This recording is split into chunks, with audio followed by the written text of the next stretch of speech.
The talk today is about character. My teacher, Grandmaster Choa Kok Sui, said that one of the best ways to manifest spirituality here on earth is how our character shows up and gets built by the virtues that we follow. He taught 5 particular virtues. One of them is accurate perception, correct expression, and non-falsehood.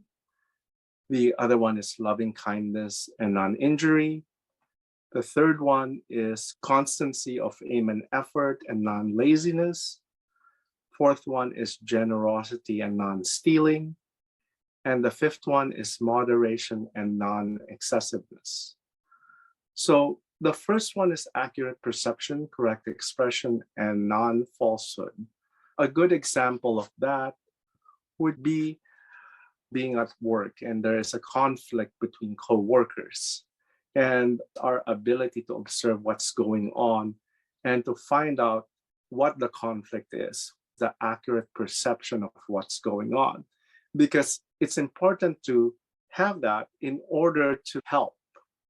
I'm more accurate in terms of my perception of what's going on in a conflict if I've done cleansing of my aura and chakras, because then I don't have a dirty aura that can misinterpret things that are going on. I can't perceive somebody else's energy accurately if my own energy and my own aura is dirty. That's a tool to have accurate perception of what's going on. Correct expression is how can you help appropriately, good timing on when to intervene, and also nonviolent communication. When we master accurate perception, correct expression, and non-falsehood, this manifests as a sharp and intelligent mind. The second virtue is loving kindness and non-injury, and that speaks on its own. Loving kindness and non-injury is an avoidance of injurious thoughts and actions, and the ability to correct a situation that could lead to injury. It encompasses avoiding injurious acts to oneself. And the injurious acts to oneself can be the thoughts that we have of ourselves.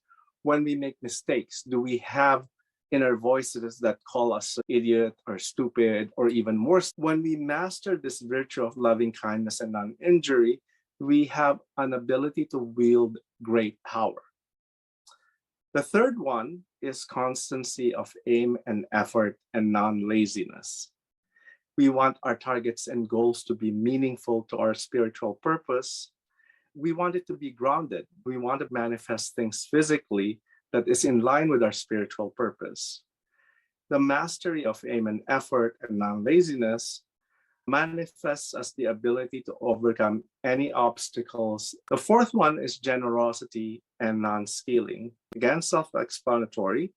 For example, when you work for a company and there's bond paper that you bring home, even pens that belong to the company, it seems fairly minor, but what you do in small things manifests in bigger things. It's not just the non-stealing. When we are generous and we give, the good karma comes back to us. So the mastery of generosity and non-stealing manifests as prosperity and abundance in every area of our lives. The fifth one is moderation and non-excessiveness with food, with sex, even the excessiveness of negative and puritanical ideas about sex that blocks the sex chakra that unfortunately a lot of religions have. Also excessive work and excessive spending on unimportant and useless things. So mastery of moderation and non-excessiveness manifests as soul mastery.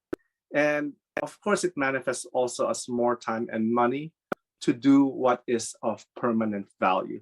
I always think of that as something in line with our spiritual purpose that is the only thing we can bring after we let go of the physical body, because our karma, or what we collect in terms of karma, follows us into the next life.